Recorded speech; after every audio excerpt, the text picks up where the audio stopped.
नामांकन को लेकर अभिभावकों ने जमकर किया हंगामा। मामला सरयू देवी मोहनलाल बालिका मध्य विद्यालय मिर्जान का है।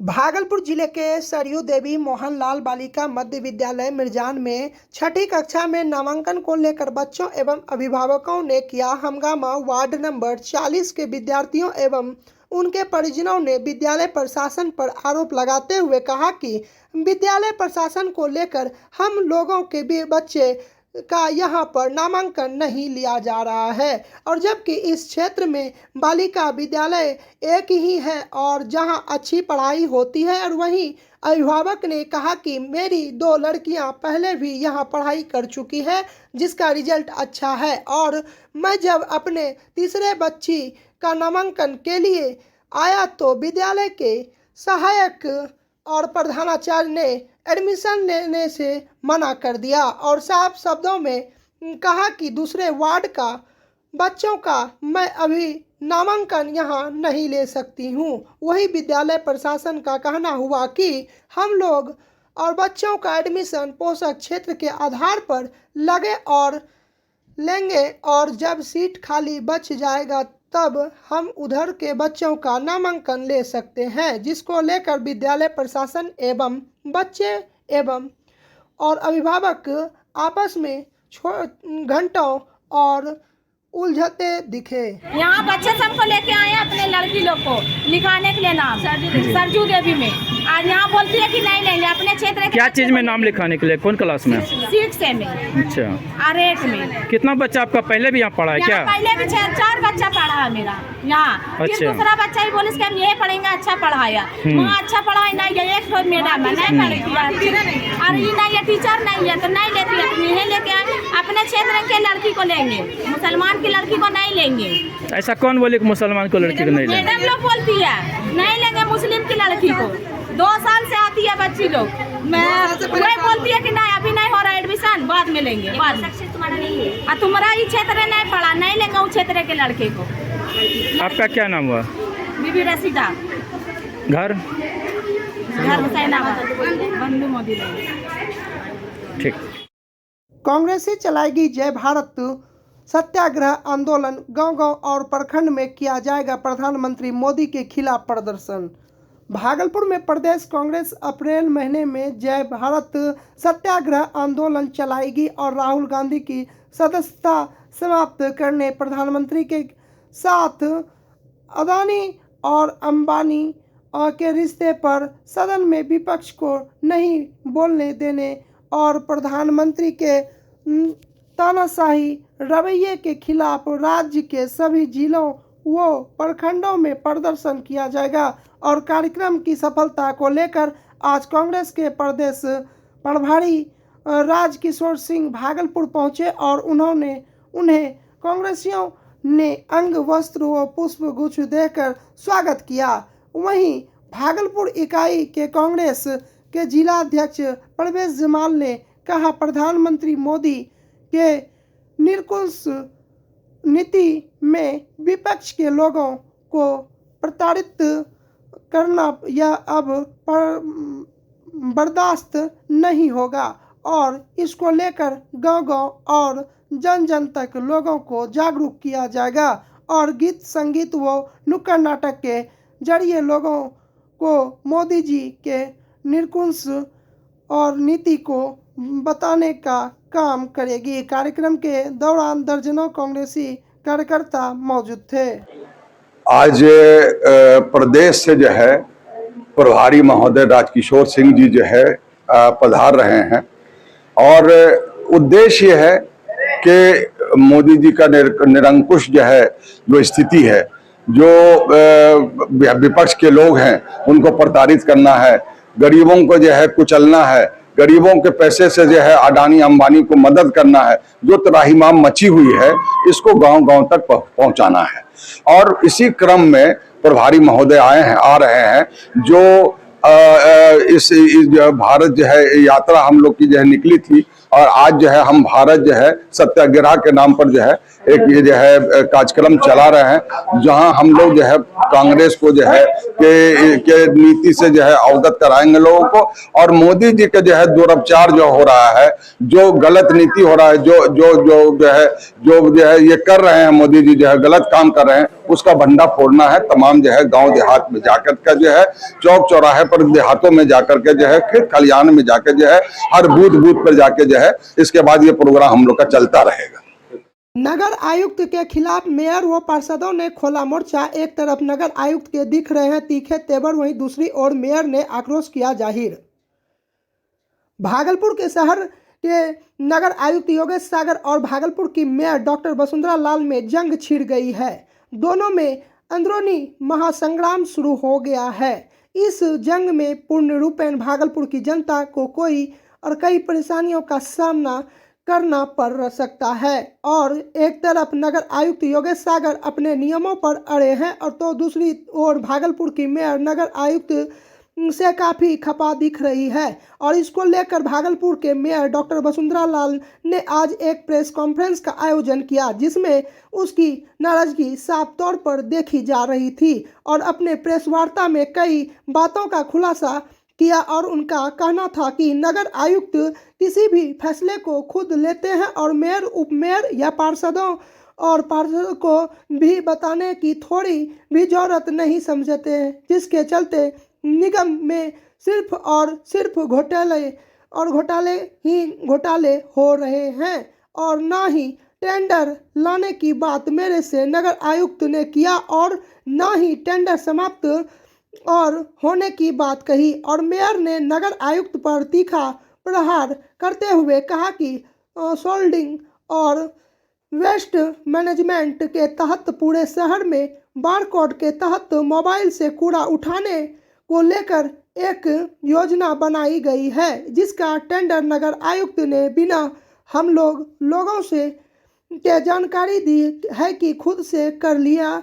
और यहाँ तक कि कंपनी भी उन्होंने तय कर ली। और जब हम लोगों को इससे शहरवासियों को होने वाले बड़े नुकसान के बारे में पता चला तो नगर आयुक्त ने उस टेंडर को फिर खारिज कर दिया। अब मुख्य रूप से हम लोगों को यह कहना है कि नगर आयुक्त अगर शहर की योजनाओं पर काम करते हैं तो हम लोगों को क्यों नहीं बताया जाता है।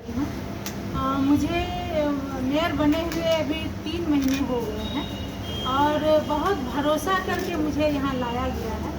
बहुत विश्वास के साथ मुझे जनता यहाँ चुन के भेजी है। बहुत सारी उनकी अपेक्षाएं हैं कि मैं उनकी अपेक्षाओं पर खरी उतरूँ।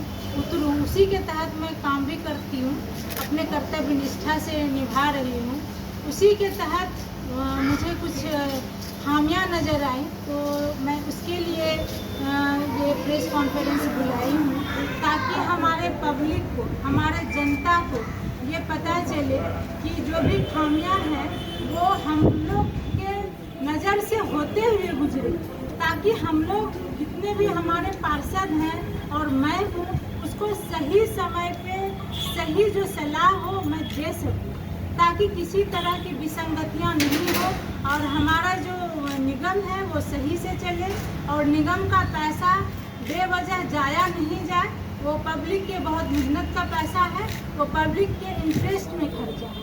इसी के तहत मुझे कुछ विसंगतियाँ मिला है और इसके लिए मैं प्रेस कॉन्फ्रेंस बुलाई हूँ।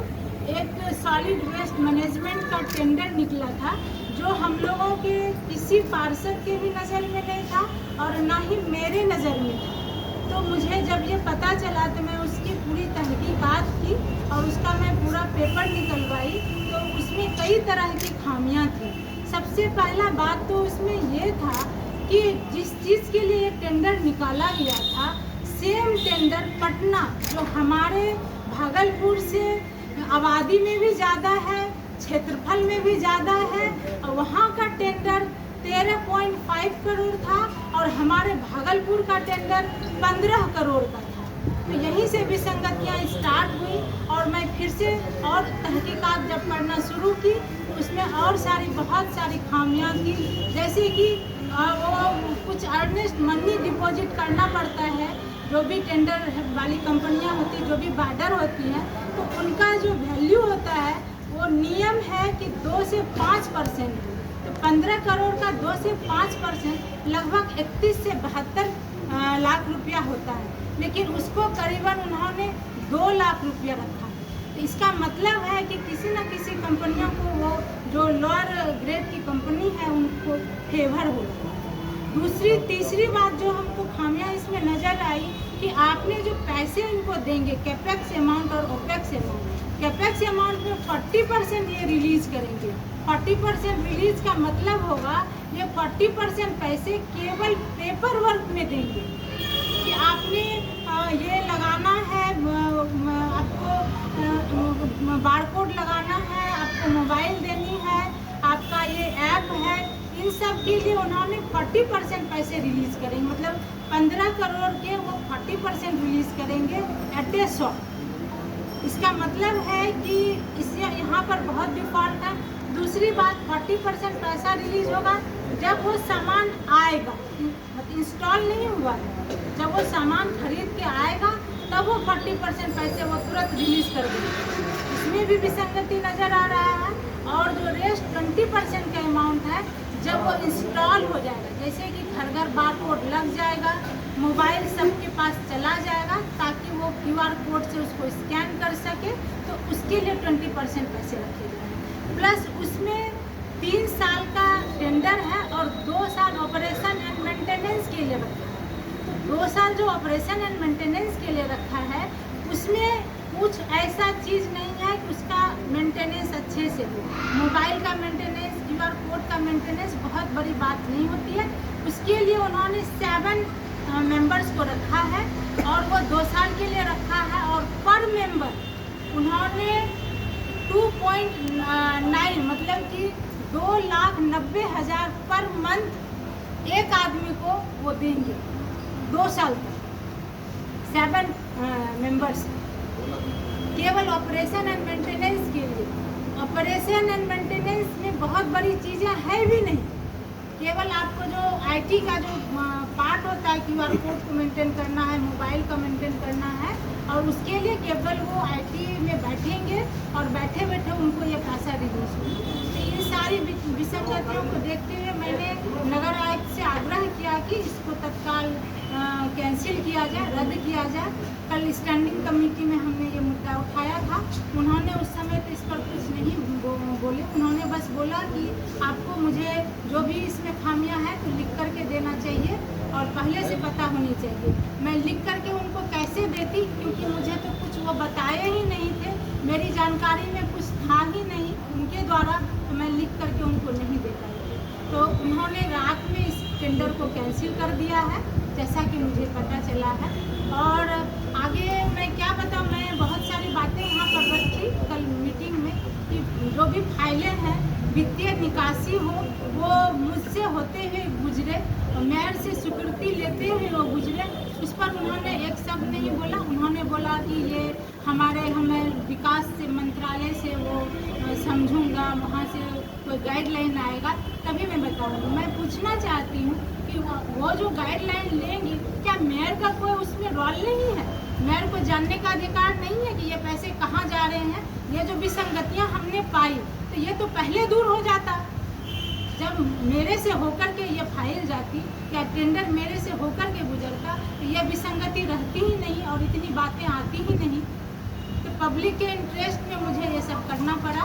और जो भी चीज़ें जैसे स्मार्ट सिटी वाली बातें होती है, स्मार्ट सिटी की एक मेंबर मैं भी हूँ, उसका जब भी मीटिंग होता है उसमें मुझे भी रखा जाता है, लेकिन उनके द्वारा बोला गया है कि स्मार्ट सिटी एक अलग प्रोजेक्ट है और वो निगम का उसमें कोई हिस्से। मायागंज अस्पताल की लाचार व्यवस्था से गई एक की जान, परिजनों ने जमकर किया हंगामा।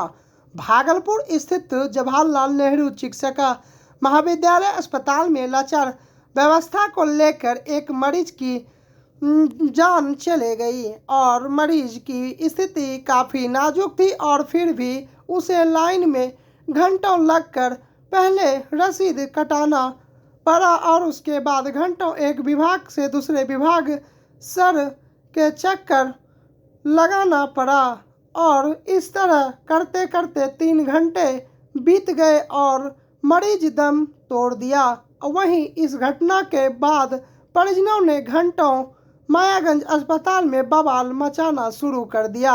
उनका कहना था कि हम लोग को आए 3 घंटे बीत गए और इमरजेंसी में एडमिट करने के लिए लाया था और कि तुरंत इलाज हो सकेगा और तो मेरे पिताजी की जान बच जाएगी, लेकिन अस्पताल की ऐसी लाचार व्यवस्था थी कि 3 घंटे में रसीद कटाने और लाइन में लगकर ही समय बीत और गया और इतना तक कि तो ठीक था। सारी प्रक्रिया करने के बाद जब चिकित्सक के पास पहुंचा तो उन्हें साफ तौर पर और कहा मरीज को लेकर आप रसीद कटाई और हस्ताक्षर करें और तभी मैं एडमिट करूंगा। और जब तक मरीज हस्ताक्षर कर एडमिट होने आता तब तक मरीज की स्थिति नाजुक बन गई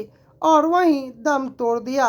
वहीं 60 वर्षीय मृतक समीम अख्तर के बेटे मोहम्मद आलमगीर ने कहा ऐसे 3 घंटे के दरमियान ना तो मेरे मरीज को देखा गया, ना ही कोई दवा दी गई और ना ही कोई इंजेक्शन जिससे उसकी हालात में सुधार हो सके।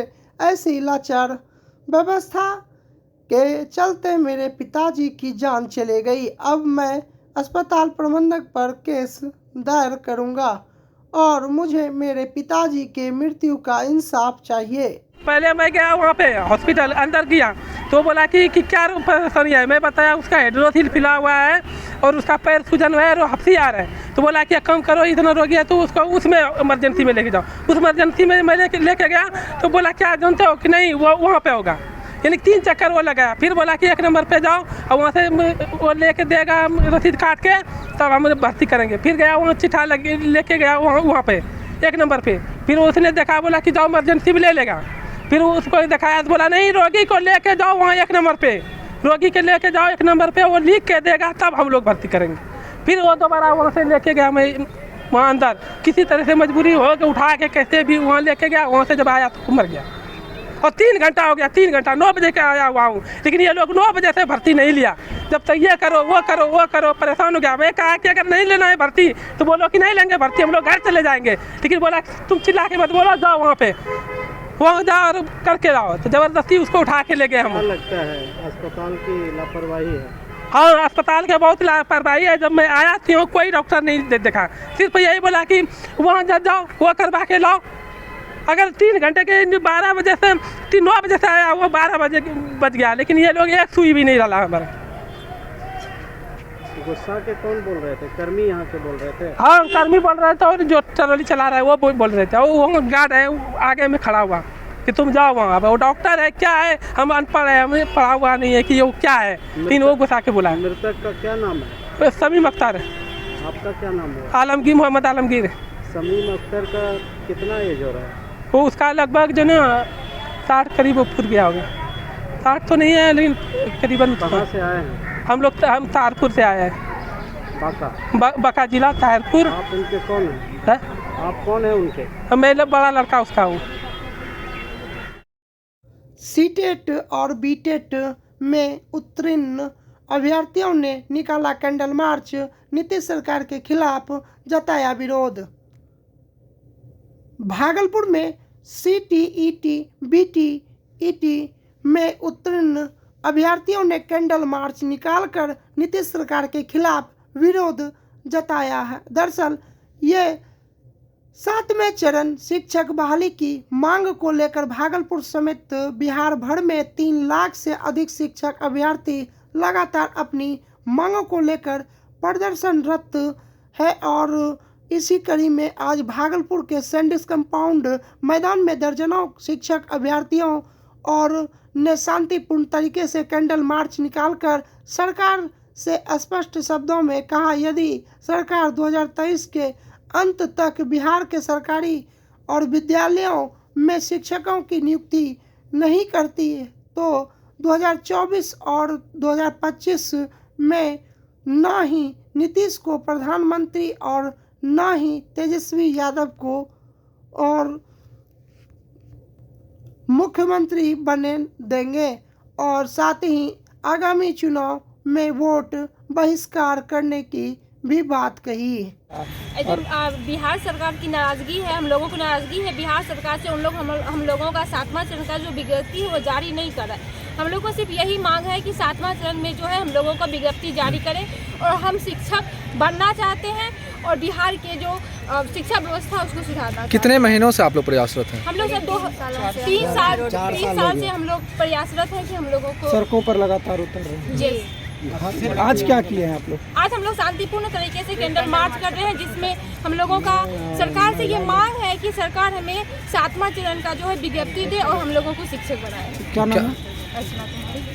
बिहार के 38 जिले में जितने भी 7वें चरण के शिक्षक अभ्यर्थी हैं, हम सबों ने कैंडल मार्च निकालने का कार्यक्रम तय किया है और बिहार के 38 जिलों में सफलतापूर्वक शांतिपूर्ण तरीके से हम लोग कैंडल मार्च निकाले और सरकार से इस कैंडल मार्च के माध्यम से यही संदेश देना चाहते हैं कि 7वें चरण की बहाली जो है वो शीघ्र से शीघ्र जारी करें और जो नियमावली का हवाला देकर बहाली को लटकाया जा रहा है, टाला जा रहा है, तो सरकार इस मुगालते में ना रहे कि हम उनके बात से भ्रमित हो जाएंगे। अगर सरकार इस बहाली को और नियमावली को चुनावी भेंट चढ़ाना चाहती है, हम लोगों को चुनावी भेंट चढ़ाना चाहती है, तो फिर हम लोग भी तैयार हैं। हम लोग भी उनको चुनाव में बता देंगे कि ना 2024 में मुख्यमंत्री नीतीश कुमार प्रधानमंत्री बन पाएंगे और ना ही उप मुख्यमंत्री तेजस्वी यादव जो है वो मुख्यमंत्री बन पाएंगे।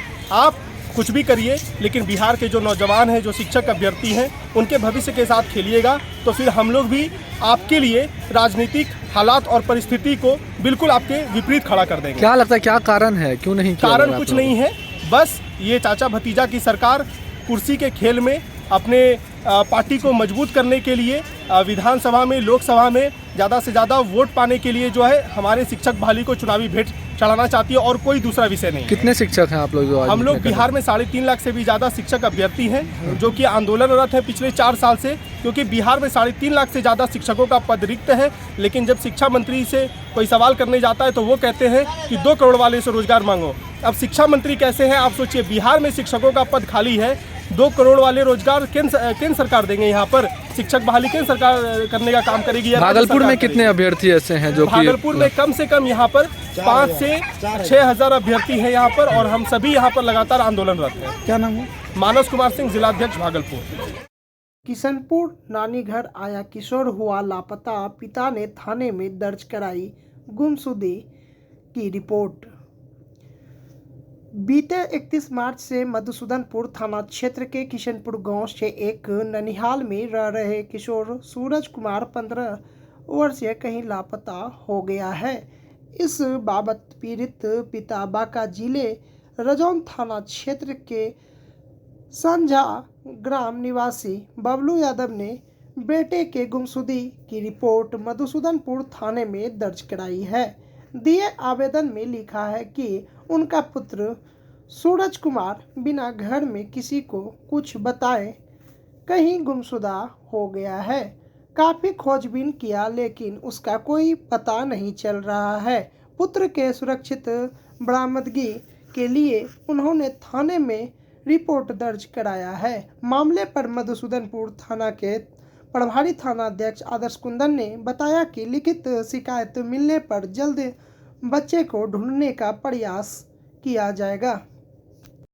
ट्रेन से कटकर एक व्यक्ति की मौके पर हुई मौत। नाथनगर रेलवे स्टेशन के ट्रेन संख्या 03460 जमालपुर भागलपुर DMU ट्रेन से प्लेटफॉर्म संख्या 3 पिलर नंबर 308/7 और 308/8 के बीच रतन बाबा स्थान के समीप एक व्यक्ति ट्रेन से कट गया और घटना सोमवार की रात करीब 9 बजे की है, जिससे उसकी मौके पर ही मौत हो गई। स्थानीय लोगों के मुताबिक युवक की उम्र करीब 40 वर्षीय बताई जा रही है।